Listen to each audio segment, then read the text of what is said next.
Bienvenue à tous dans le Flash Info. Bonsoir. En marge de la conférence du G20 Compact with Africa de Berlin en Allemagne, le président Alassane Ouattara a échangé avec la nouvelle directrice du Fonds monétaire international et aussi avec le directeur général de la Société financière internationale du groupe Banque mondiale. Au menu, la coopération entre la Côte d'Ivoire et les institutions financières internationales. Awa Touré est notre envoyé spécial sur place. Le directeur général de la Société financière internationale du groupe Banque mondiale a informé le président de la République Alassane Ouattara de la tenue à Abidjan de deux événements importants. La conférence internationale sur l'ouverture des capitaux en février et le CEO Forum en mars 2020, avant de faire le point sur les investissements de la SFI et de la Banque mondiale en Côte d'Ivoire. Côté SFI, on a bien augmenté nos investissements en Côte d'Ivoire. On veut aller encore plus loin. On va faire deux conférences importantes à Abidjan, en février et en mars. En février, ce sera sur l'ouverture des marchés des capitaux dans la région. Et en mars, il y a ce qu'on appelle le CEO Forum. L'année dernière, c'était à Kigali, qui fait venir le secteur public avec des chefs d'État, mais aussi tout le secteur privé. C'est très intéressant. Donc février et mars l'année prochaine, ce sera pour nous très très important à Abidjan. Donc on discute de ça, on est bien avancé. Et puis évidemment on a parlé de le développement de plusieurs secteurs, y compris de la manufacture, le secteur du cacao et de l'énergie. Le président de la République Alassane Ouattara a également échangé avec la nouvelle directrice du Fonds monétaire international, Mme Kristalina Georgieva. La coopération entre la Côte d'Ivoire et le FMI était bien évidemment au centre de cette rencontre.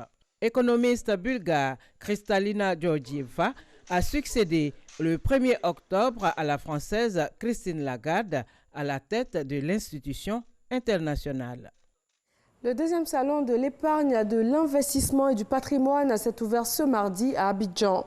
Pour le vice-président Daniel Cablon-Duncan, il faut un système financier plus offensif en vue de la promotion de l'épargne comme solution aux besoins des économies.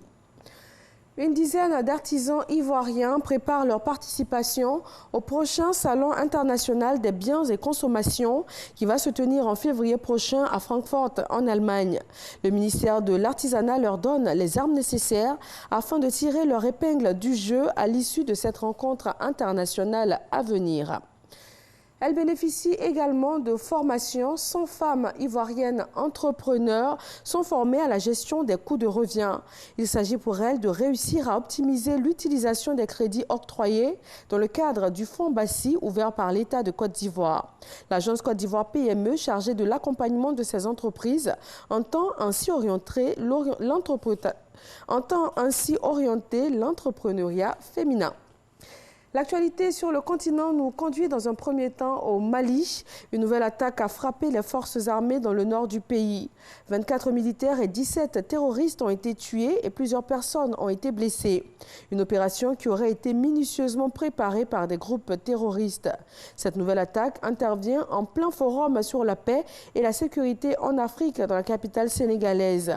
Ce mardi, le ministre de la Défense du Niger a appelé à plus de mobilisation pour lutter contre les groupes armés au Sahel. L'opposant nigérien Amadou, de nouveau emprisonné, il doit encore purger 8 mois de prison après sa condamnation dans une affaire de trafic de bébés en 2016. Mais son parti l'a investi pour être candidat à la prochaine présidentielle. Pourra-t-il présenter sa candidature?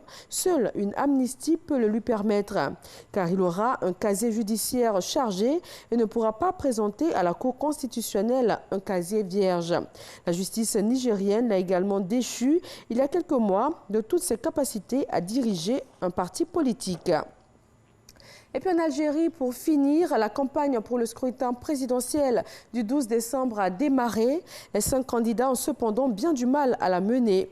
Leurs meetings se tiennent en présence des forces de police, mais plusieurs ont déjà été perturbés par des contestataires opposés notamment à la tenue de la présidentielle dans les conditions actuelles. Merci de nous avoir suivis. L'info régionale, c'est tout de suite et je vous retrouve à 20 h.